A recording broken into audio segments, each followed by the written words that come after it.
People of Reddit who married divorcees, at what point did you realize there might be a reason the other person divorced them? He cheats at board games. No wonder she divorced him. I realized at the very beginning when he started arguments for no reason and slept away from home within the first month of the marriage.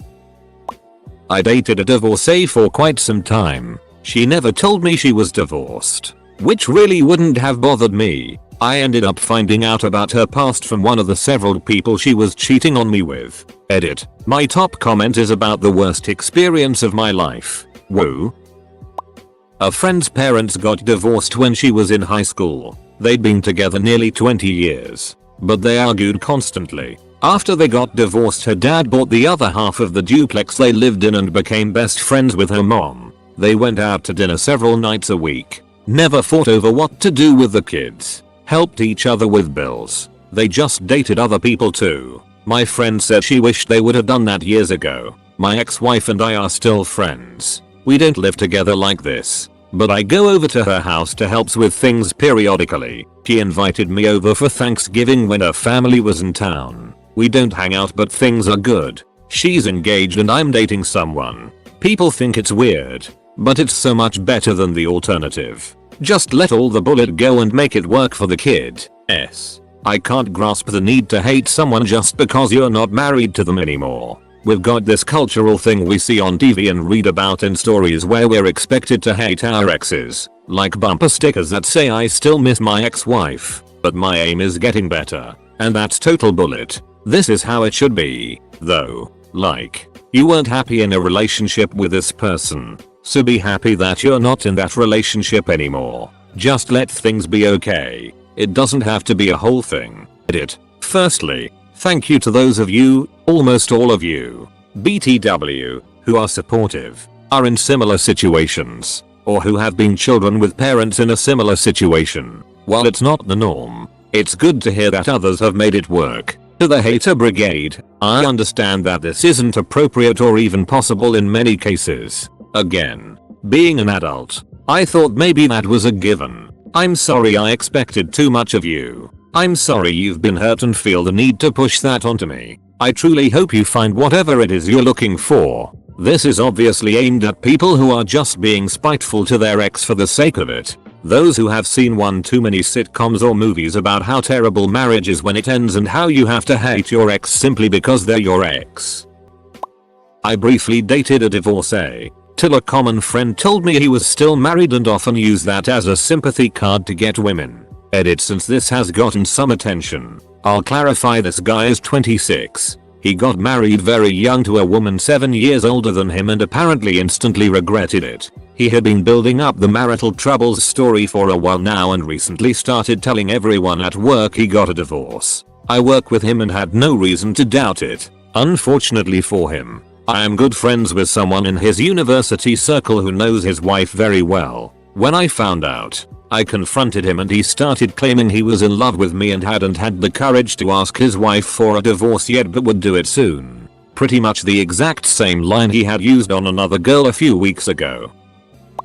My husband had an engagement that ended before we met, and the reasons always seemed weird to me. Something about her trying to get rid of their dog and getting into a huge fight with his mom when she made a snarky comment about the dog thing.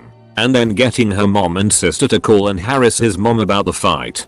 Big, ridiculous argument that ended with them deciding they weren't going to work out. They'd been together for like 4 years. Now I completely get it. Well, not the part with her mom and sister, but the rest of it. The dog was awful, peed everywhere, was very dominant and aggressive, like biting, drawing blood, aggressive at times, and old enough that he was very difficult to train since they hadn't done it about it when he was a puppy. The dog now lives with my mother-in-law because it's not safe to have him in a home with babies, and my mother-in-law is a ducking nightmare. But my husband and his ex saw her multiple times a week, whereas we see her once every couple of months. At one point about a year in, we had a big argument where I told him we were heading down the same path as him if he didn't get his it together, and that if you have the same problems with 2 long-term relationships in a row you need to consider that you're part of the problem, and that I was out if he didn't set serious boundaries with his mom and get some training for the dog.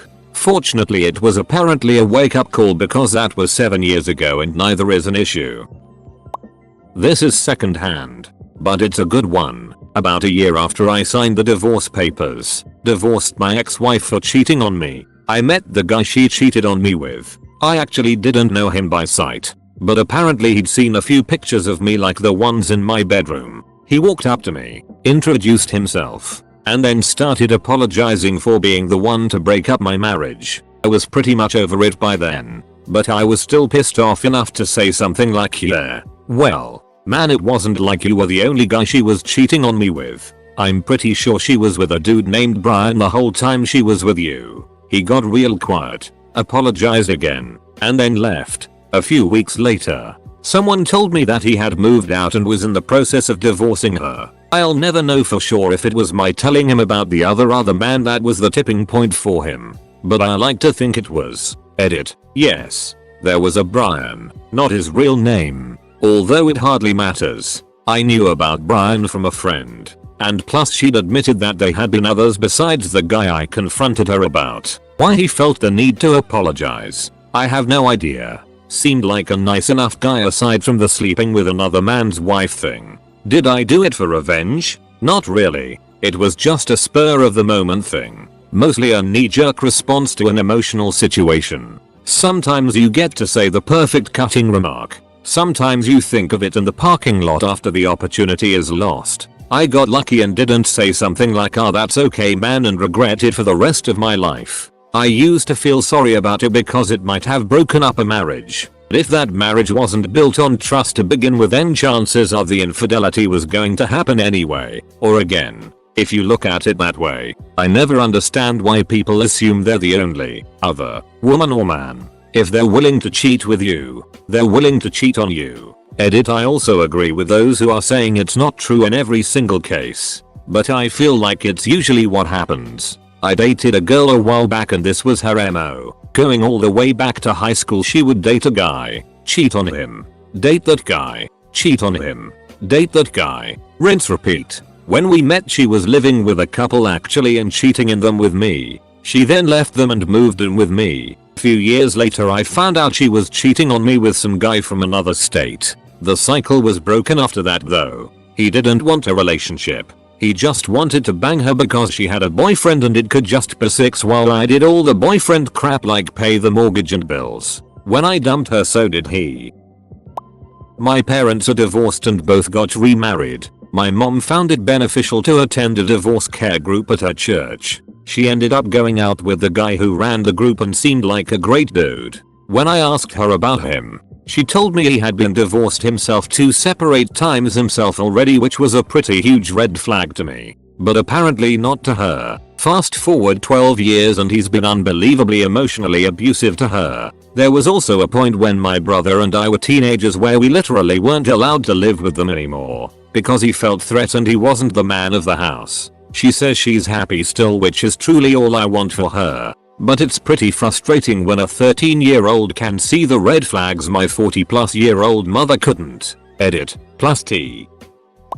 Little different I guess. My widowed mom started dating a guy in her Sunday school class who was recently divorced. Very quiet but nice. Her friends in the class told her that he was never home, always hunting or at work, but that he was a nice man. Warning her but not scaring her off. He and mom got married. Still very quiet but again nice. Turns out he was just depressed. His wife of 25 years had been cheating on him with the same guy for at least half that time. He worked all the time, or went on hunting trips with friends, as he just didn't want to be at home. Mom told him that it was too bad he couldn't retire so they could just enjoy their time together. He was 50. Mom was 53. He said he could retire, and did so. They spent the next 20 plus years having a great time, traveled extensively, just enjoying each other's company. They had a great marriage before he passed away, missed by all of us. Sometimes the divorce is 100% the fault of one party. Just because you divorced doesn't mean you were a failure. I had my wife cheat on me, ended up meeting someone who was perfect and just thought I had hit the karma jackpot. She liked literally all the same things as me. When I asked about her past, I'd hear stories of what sounded like abuse, but it was always implied, like I was so scared. I thought he was going to hit me. Then one night she went mental on me, started getting mad about me wanting to visit my daughter who was in the hospital. She wanted to go on a date instead. Started throwing glass at me and it was like rain. Went to get away and she came after me and clawed the crap out of the back of my neck. Then yanked me backwards by my collar where I ended up on top of her. I pushed her away and just got out. She called and started threatening me since I had hit her. In falling on her, my options were come back to the house or she would call the cops and report me for abuse. I hung up on her and called the cops instead. By the time the cops showed up, she had bruises on her neck. She self-inflicted them to claim I had done it, just hadn't called the cops yet. My hands showed no signs of aggressive force, plus the back of my neck earned her a trip to prison. It was at that point I realized how duped I was. I knew she was the reason for her previous divorce. I think this question implies any divorced person is flawed. That isn't fair. If you ever dated and broke up with someone, you are in the same exact boat. Divorce just often gets messy because there is legal follow-up.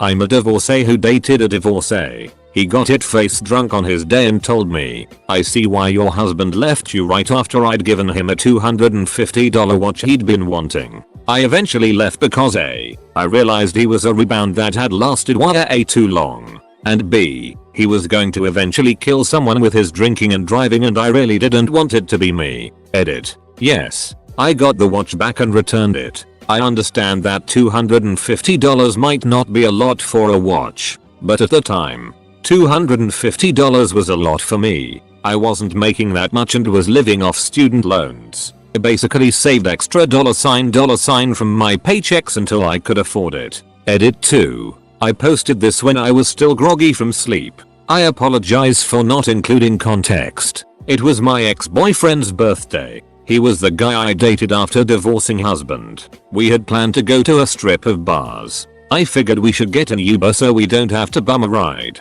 At that point, I was trying to keep him from drinking and driving as much as possible. Yes, I had reported him to the cops on 2 other occasions, but I didn't know his license plate number and, as far as I know, they never caught him. To be honest, I was still hurting from the divorce and was clinging to what I subconsciously knew was a bad situation. Either way, we Ubered to the bars and met up with friends. He got very drunk. I asked the bartenders to cut him off, but he just got other people to buy him drinks. So, closing time comes around, and he tells me he wants to get food with his friend. His friend, who is driving, is only slight more sober than BF. I tell BF no way and try to get him to Uber. I tell him we can order food and just be comfy at home. He's not going for it. I finally tell him that I legitimately do not feel safe getting into a car with that guy. It's at this point that he starts yelling at me, telling me that I'm killing his buzz, I'm ruining his birthday, and that he sees why my husband left me. It hurt a lot. He wound up getting in the car with his friend and leaving me there. I was in a popular area, so it wasn't hard to find a friend to pick me up. The next morning, he claimed he didn't remember. I dumped his ass and asked for the watch back. My ex of about 2ish years was in the process of a divorce when we met. His wife was crazy and the reason for everything wrong in his life. This should have been my first clue to GTFO, but I was young.